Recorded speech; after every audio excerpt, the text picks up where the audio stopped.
আসসালামু আলাইকুম। নবম দশম শ্রেণীর নতুন বাংলা ব্যাকরণ ক্লাসে সবাইকে স্বাগত। প্রথম পরিচ্ছেদ ভাষা ও বাংলা ভাষা। তো এখানে হেডলাইন করে ভাষা বলতে কি বোঝানো হয়েছে সেটাই আমরা পড়ব।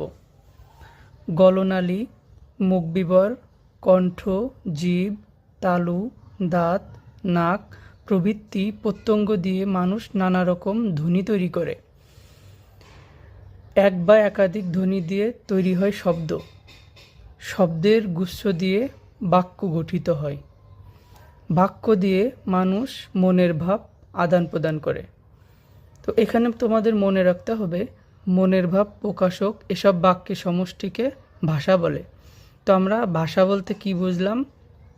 মনের ভাব প্রকাশের মাধ্যমকে ভাষা বলে। আমরা যে কথা বলি এই ভাষাটা কিভাবে আমাদের কাছে এসেছে এটা হচ্ছে আমরা দেখব। প্রথমে হচ্ছে বর্ণ বা ধ্বনি, এটা থেকে আসছে শব্দ। তো এই শব্দ থেকে আসছে বাক্য। তো এই বাক্য দিয়েই তো আমরা কথা বলি, তাই না?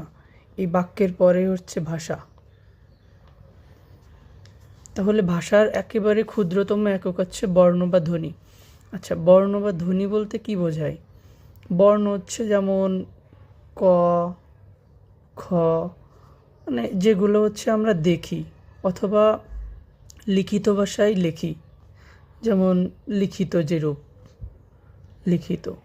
আচ্ছা, আর ধ্বনিটা কি? যেটা হচ্ছে আমরা মুখ দিয়ে উচ্চারণ করি। আচ্ছা, তাহলে ধ্বনি ও বর্ণটা হচ্ছে আমরা বুঝলাম। এরপরে শব্দ।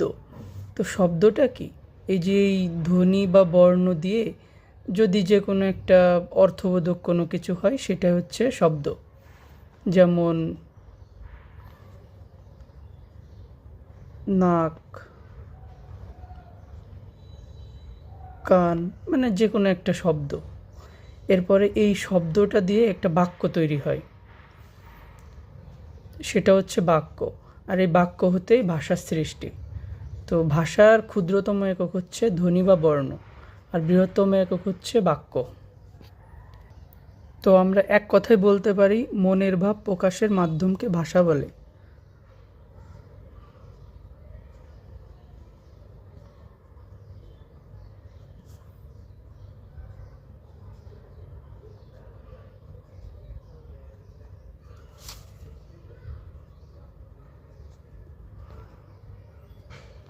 ভাষা বলে। এরপরে কিছু কথা বলা হয়েছে ভাষা সম্পর্কে। তো আমাদের পড়তে হবে যে দৃষ্টি প্রতিবন্ধীদের জন্য একটা ভাষা আছে যেটাকে ব্রেইল ভাষা বলে। এটা হচ্ছে তোমাদের মনে রাখতে হবে। তো আরেকটা হচ্ছে বাক প্রতিবন্ধীদের বোঝানোর জন্য আরেকটা ইশারা ভাষা। ওই যে অনেক সময় ইশারা দিয়ে কথা বলা হয় না, সেই ভাষাটা ইশারা ভাষা। আর পরে হচ্ছে যে বিভিন্ন রকমের ভাষা আছে, এগুলো জাস্ট তোমরা রিডিং পড়ে নেবা। এরপর হচ্ছে আমরা যে ভাষায় কথা বলি বাংলা ভাষা, আমাদের যে মায়ের ভাষা, এই ভাষা সম্পর্কে বলা হয়েছে। বাঙালি জনগোষ্ঠী যে ভাষা দিয়ে তাদের মনের ভাব প্রকাশ করে সেটাই বাংলা ভাষা। তো তোমাদের মনে রাখতে হবে বাংলা ভাষায় কথা বলে প্রায় 30 কোটি মানুষ। কত কোটি? 30 কোটি। এর মধ্যে বাংলাদেশে 16 কোটি এবং ভারতের পশ্চিমবঙ্গে 10 কোটি। এছাড়াও আরও কিছু কিছু জায়গাতে বাঙালিরা তো বসবাস করে, এই জন্য টোটাল বলেছে যে 30 কোটি। তো এরপরে হচ্ছে মাতৃভাষী মোট জনসংখ্যার ভিত্তিতে বাংলা পৃথিবীর 6ষ্ঠ বৃহত্তম ভাষা। এটি বাংলাদেশের রাষ্ট্রভাষা। তারপরে যে পৃথিবীর বিভিন্ন ভাষা গোষ্ঠী আছে, ইন্দো ইউরোপীয়, চীনা তিব্বতীয়, আফ্রিকীয়, সেমিও হেমিও, এরকম অনেকগুলো আছে। তো আমাদের ভাষা মূলত ইন্দো ইউরোপীয় এই অঞ্চল থেকে আসছে, এই জন্য ইন্দো ইউরোপীয় ভাষা গোষ্ঠীর সদস্য। তো এরপরে পড়তে হবে বাংলা ভাষা ইন্দো ইউরোপে যে লেখাই আছে এখানে। আর এটা হচ্ছে বাংলা ভাষার নিকটতম আত্মীয় অহমিয়া ও ওড়িয়া। এটা হচ্ছে কাছাকাছি আর কি এই ভাষার মতোই। আর এরপরে বলা হয়েছে ধ্রুপদী ভাষা সংস্কৃত পালির সঙ্গে বাংলা ভাষার রয়েছে ঘনিষ্ঠ সম্পর্ক। তো এটা মনে রাখবা যে ধ্রুপদী ভাষা হচ্ছে সংস্কৃত ও পালি, এই দুইটা ভাষা মিশ্রণে ধ্রুপদী ভাষা, এটা মনে রাখবা। এই যে আমরা যে বাংলা ভাষায় কথা বলি, এই বাংলা ভাষা আসার জন্য অনেক পথ পাড়ি দিতে হয়েছে। যে এখানে আছে উল্লেখ ইন্দো ইউরোপীয় ভাষা, এরপরে ইন্দো ইরানীয়, ভারতীয় আর্য, প্রাকৃত, বাংলা। তো এইটা তোমাদের এমন আসতে পারে যে বাংলা ভাষার নিকটতম কোন ভাষা থেকে আসছে? প্রাকৃত।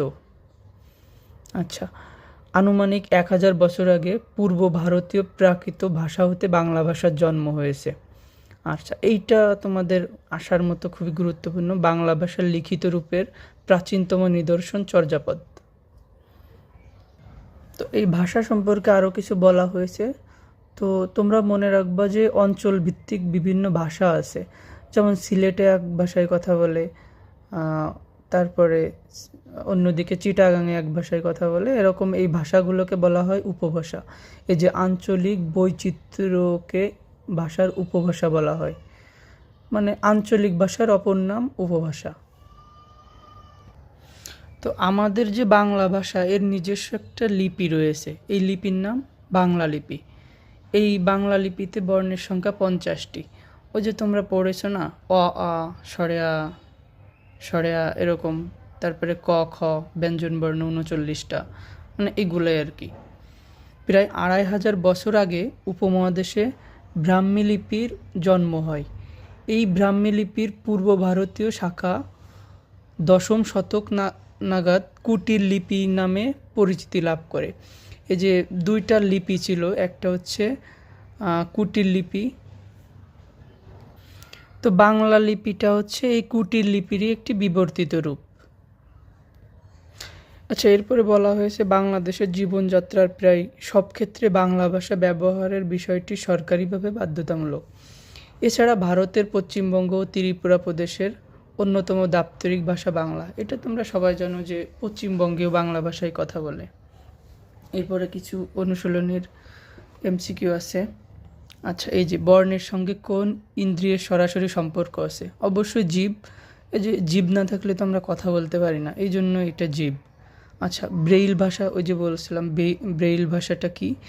দৃষ্টি প্রতিবন্ধীরা যেটা ওই যে কথা বলে। তারপর হচ্ছে বাংলা ভাষায় কথা বলে প্রায় 30 কোটি লোক। মাতৃভাষী জনসংখ্যার দিক থেকে বাংলা পৃথিবীর কত? 6ষ্ঠ। নিচের কোন ভাষা পরিবারের নাম নয়? কোনটি ভাষা পরিবারের নাম নয়?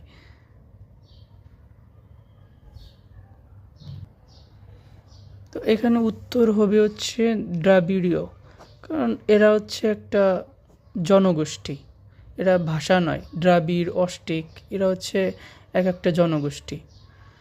আচ্ছা, ধ্রুপদী ভাষা হিসেবে স্বীকৃত কোনটি? আচ্ছা, সংস্কৃত, পালি, যে উভয়ই। নিচের কোনটি থেকে বাংলা ভাষার জন্ম? পূর্ব ভারতীয় প্রাকৃত।